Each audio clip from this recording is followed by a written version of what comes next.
What really happens behind the scenes when you fly? Have you ever wondered? Well, I have. And did you know that airlines and flight crews follow hidden rules and secret protocols that most passengers never hear about? From unexpected safety tricks to insider policies, these secrets could change the way you travel forever. Today, we're diving deep into the world of airline secrets. And please stay until the end because the last one is going to shock you. We're talking about the things they don't always tell you, the little tricks and behind-the-scenes stuff that most passengers have no idea about. Trust me, after watching this video, you'll be looking at air travel in a whole new light. Now before we get started, do me a favor and hit that subscribe button and notification bell. That way you'll never miss out on any of my travel tips, tricks, and of course, more juicy airline secrets. Okay, are you ready? Let's spill the tea. Okay, let's start with a classic, and that is the airplane mode on your phone. We've all heard the spiel about how our phones can interfere with the plane's navigation systems, right? But you know me, I like to get to the bottom of things. So I did a little digging, and guess what? The truth is a little more complicated than that. It turns out that modern planes are actually pretty good at blocking out electronic interference from our phones. The real reason airlines are so insistent on airplane mode has more to do with what happens on the ground. When you're cruising at 30,000 feet, your phone is desperately trying to cling onto any cell tower it can find. All that searching and signal switching can actually overload the networks on the ground. So airplane mode is less about saving the plane from crashing and more about keeping those cell towers from having a meltdown. Plus, you know, flight attendants have to enforce the rules, even the silly ones. So next time you're tempted to sneak in a few texts before takeoff, just remember those poor, overworked cell towers. All right, folks, buckle up for this one because this next secret is a little unsettling. Well, that's how it seems to me. You know that sturdy-looking cockpit door? The one that always seems locked tighter than a drum? Well, there's a reason for that. Want to know what that is? After certain, let's say, unfortunate events in the past, airlines decided to step up their security game. These days, those doors are reinforced to the max and can only be opened from the inside. Now, on the one hand, it makes sense, right? You want your pilots safe and sound, free from any unwanted visitors. But on the other hand, it does make you wonder, doesn't it? What happens if something goes wrong in there? All right, let's talk about everyone's favorite travel nightmare, and that is the lost luggage dilemma. We've all been there, right? You land at your destination, excited to start your vacation, only to find out that your suitcase decided to take a detour to, I don't know, Antarctica. But here's the thing. Sometimes those bags aren't actually lost. They're just, how shall I put this, strategically delayed. Airlines are all about efficiency, right? They want to keep those planes running on schedule, even if it means your luggage has to play catch-up. So, if a plane is overweight, or if there's just not enough room in the cargo hold for all our stuff, airlines might decide to put some bags on a later flight.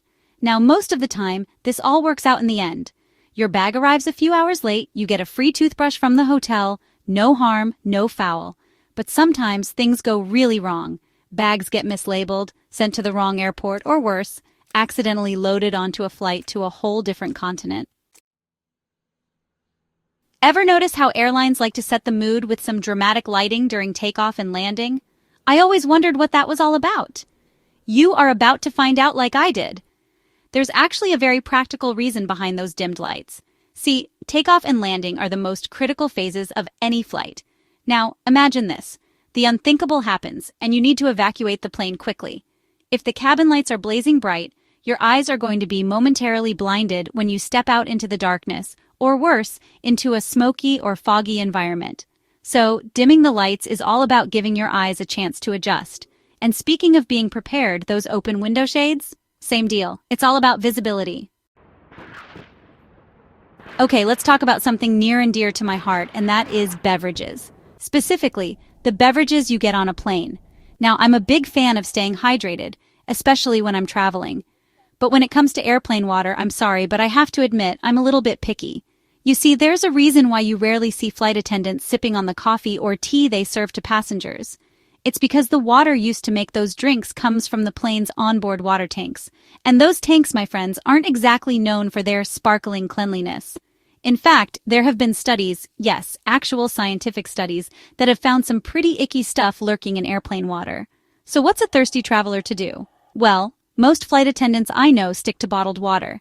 And honestly, it's probably the safest bet for passengers too. Flight attendants are amazing, right?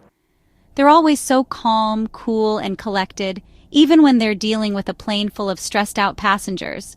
But what you might not know is that they have a secret language, a way of communicating with each other without causing a mass panic in the cabin. Think of it like a secret code, only instead of invisible ink and secret handshakes, they use seemingly innocuous phrases and subtle cues. So, let's say you're on a flight, and you see a passenger who's being a little, shall we say, difficult. Now, a flight attendant can't exactly announce over the loudspeaker, "Attention passengers, we have a real piece of work in seat 23B. Please avoid eye contact at all costs." So instead, you might hear them say something like, "Passenger 13F needs extra attention," or, "We've got a level 2 situation." You know those mysterious dinging sounds you hear on airplanes? The ones that seem to happen at random times throughout the flight? Well, guess what? They're not random at all. In fact, those dings are like a secret language, a way for the pilots and flight attendants to communicate with each other without alarming the passengers. For example, a single ding after takeoff usually means the plane has reached 10,000 feet, which is the magic number when you're finally allowed to turn on your electronic devices. Then you've got your multiple dings, which can mean a whole bunch of different things. A sequence of high and low chimes might signal that the flight attendants need to prepare for turbulence, and in some cases, 3 dings in a row can indicate a more serious issue, something that requires the crew's immediate attention. But hey, even if you don't speak fluent ding, just remember that those sounds are there for a reason. Okay, let's talk about those yellow oxygen masks that drop down from the ceiling if the cabin pressure changes. They always look so ominous, don't they? Like something out of a sci-fi movie. And they always come with those terrifying instructions from the flight attendants. Put your own mask on before helping others. Well, here's the thing. Those oxygen masks, while essential in an emergency, don't actually have a very long lifespan. In fact, they only provide about 12 to 15 minutes of oxygen. But here's the thing. Those 15 minutes are crucial. You see, commercial aircraft fly at altitudes where the air is incredibly thin. So, next time you're on a flight and those masks drop down, don't panic. Just remember, put your own mask on first. Take a few deep breaths and trust that the pilots are doing everything they can to get you back to a safe altitude. All right, folks, this next secret is a little bit controversial, so brace yourselves for it. You know how we always imagine pilots as these superhuman beings who never get tired and can fly a plane for hours on end without breaking a sweat?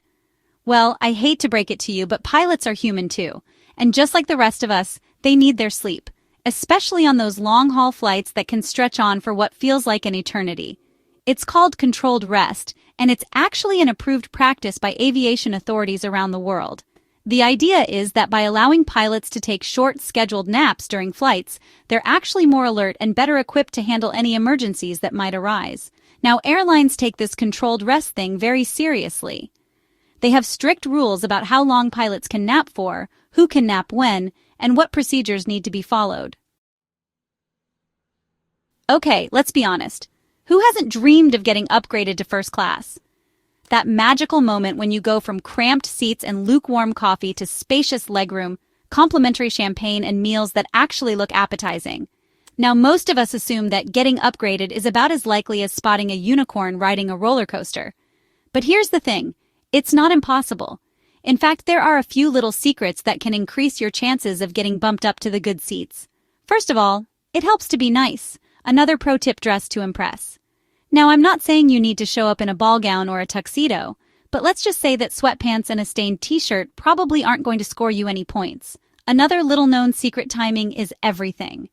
If you're flying during a busy travel season or on a popular route, your chances of getting upgraded are slim to none. But if you can swing it, try booking a flight during the off-season or on a less popular day of the week.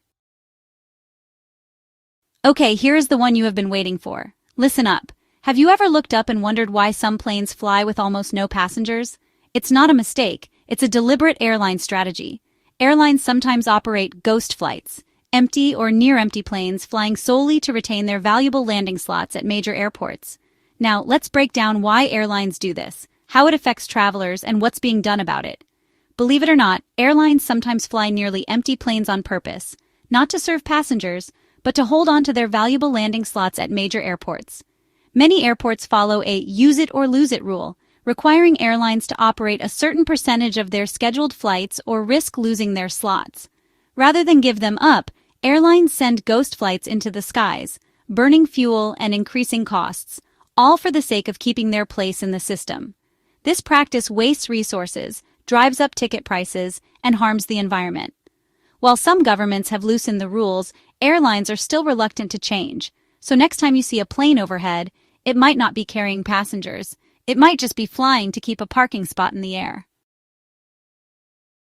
Well, there you have it, folks. Some of the unknown airline secrets that they don't always tell you. Which one surprised you the most? I have to say, the whole pilot nap thing really threw me for a loop. But hey, if it means they're more rested and alert, I'm all for it. Do you think knowing these secrets will change the way you travel? Let me know in the comment section below. And hey, why not download my free ebook, Top 5 Travel Scenarios and How to Solve Them? You'll get some cool tips that could save your next trip from disaster. And stay tuned because a full 25 travel scenario guide is coming soon. Please take a few minutes to check out the links in the description. Anything you purchase will help to support the channel. Thanks in advance for doing so. And don't forget to visit the YouTube shopping area below the video. I value your support. Please share this video with your friends and family. This is your channel host, Cheryl, saying until next time. Safe travels, and don't forget to like, share, and hit the notification bell for more travel updates. Thanks for watching, and I'll see you in the next video.